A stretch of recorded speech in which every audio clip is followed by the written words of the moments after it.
Kamusta mga kababayan? Marami na namang nabibiktima ng mga peking recruiter na nag-aalok ng No Age Limit Poland Working Visa. Kung may nag-o-offer na ba nito sa'yo o sa kakilala mo, panoorin mo to hanggang dulo.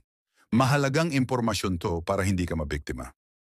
Maraming naglalabasan ngayon online.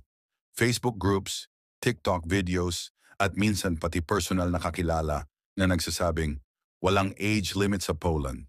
Kahit 50 plus, pasok, guaranteed visa, basta magbayad. Pero tandaan, walang kahit isang lehitimong agency na pwedeng maggarantiya ng visa. Ang desisyon ay laging nasa embassy, hindi sa agent. At kahit may mga employer sa Europe na tumatanggap ng older workers, kaduda-duda kapag ang recruiter ay walang lisensya, walang kontrata, humihingi agad ng malaking bayad, nagmamadali at sinasabing last slot na, at nangangako ng visa guaranteed o sure approval. Ito ang mga senyales ng scam. Ganito ang usual na modus. Isa, magpo-post sila online na may trabaho sa Poland kahit walang age limit. Dalawa, kapag nag-inquire ka, sasabihin nilang rush processing at sure na ma-approve. Tatlo, sisingilin ka agad ng processing fee, medical o reservation fee kahit wala ka pang kontrata o job offer na galing sa tunay na employer. Pagkatapos mong magbayad, biglang hindi ka na nire-replyan, inaabot ng months of processing o kaya nagbabago-bago ang kwento. On hold pa, may delay sa Poland, walang available slot. Pag tinawagan mo ulit, minsan wala na sila. At ang pera mo? Goodbye. Sa Poland at sa iba pang bansa sa Europe, may mga trabahong tumatanggap ng older workers.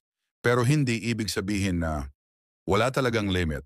Automatic ka ng tanggap at oras na magbayad ka, sigurado ang visa. Lahat ng applicant, kahit 20 taong gulang o 50 taong gulang, dadaan sa parehong proseso. Tulad ng employer approval, work permit, embassy interview at visa assessment, at dito tinitingnan kung kaya mong gampanan ng trabaho base sa health, background at job requirements. Hindi ito nakukuha sa simpleng bayad. Ano ang dapat mong gawin?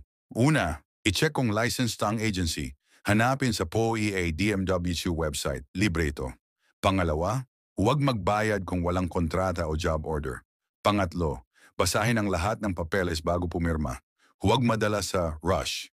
Pang-apat, huwag maniwala sa guaranteed visa. Scam kapag may ganito. Pang-lima, magtanong sa mga legit groups at forums na may tunay na OFW sa Poland. Mas may sense ang advice nila kaysa sa mga ads na nakikita mo online. Kung may nag-aalok sa iyo ng no age limit Poland visa, maging maingat. Mas masakit mawalan ng pera kaysa sa hintayin ang tamang oportunidad. Kung may kakilala kang nagbabalak, i-share mo ang video na ito. Baka ikaw pa ang makatulong para maiwasan nilang ma-scam.